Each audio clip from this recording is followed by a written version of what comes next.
ஸ்ரீ தேவி பாகவதம் 125ஆம் பகுதி.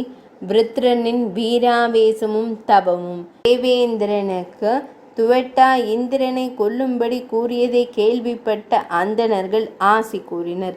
பாதாளத்தில் இருந்த அசுரர்கள் எல்லோரும் விருத்ரனுக்கு துணையாக வந்தனர்.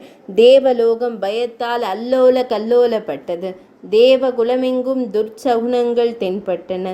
அவற்றை கண்ட தேவேந்திரன் பயத்துடன் தேவகுருவிடம் சென்று, குருவே, தேவலோகத்தில் பல துர்ச்சகுனங்கள் தென்படுகின்றன.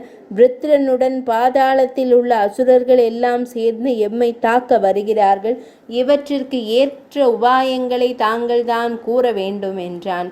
தேவேந்திரா, ஒரு பாவமும் செய்யாத மகா தவசியை நீ கொன்றுவிட்டு என்னிடம் வந்து பரிகாரம் கேட்கிறாய். நீ செய்தது கொடிய பாவம். அதை தீர்க்க முடியாது. விருத்ரனை கொல்லவும் யாராலும் முடியாது. அவன் அசுரர்களுடன் சேர்ந்து படையெடுத்து வருகின்றான்.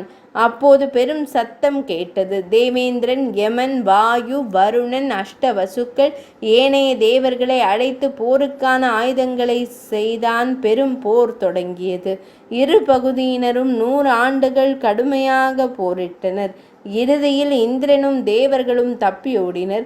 விருத்ராசுரன் தேவேந்திரனது யானையை கைப்பற்றி அதில் ஏறி தன் தந்தையிடம் சென்று நடந்தவற்றை கூறினான். அதை கேட்டு மிக்க மகிழ்வடைந்த அவனது தந்தை, எனது மகனே, இந்திரனை கொல்லும் வரை எனது மனம் சமாதானம் அடையாது. அதனால் நீ காட்டிற்கு சென்று பிரம்மதேவரை நோக்கி கடும் தவம் செய்து தேவேந்திரனை கொல்லக்கூடிய வரத்தை கேட்டு பெற்று கபடதாரியான இந்திரனை கொல்வாய் என்றார். தந்தையின் சொல்லை கேட்ட விருத்ராசுரன் கந்தமாதன மலைக்கு சென்று தர்பாசனத்தில் வீற்றிருந்து பிரம்மதேவரை நோக்கி கடும் தவம் செய்ய தொடங்கினான். அதனால் பயந்த தேவேந்திரன் அவனது தவத்தை கெடுக்க தேவ மங்கையரையும் கிண்ணறர்களையும் வித்யாதரர்களையும் யக்ஷர்களையும் சர்ப்பங்களையும் அனுப்பினான். அவர்களால் விருத்ராசுரனின் தவத்தை கலைக்க முடியவில்லை. அவன் தவம் செய்து கொண்டிருந்தான்.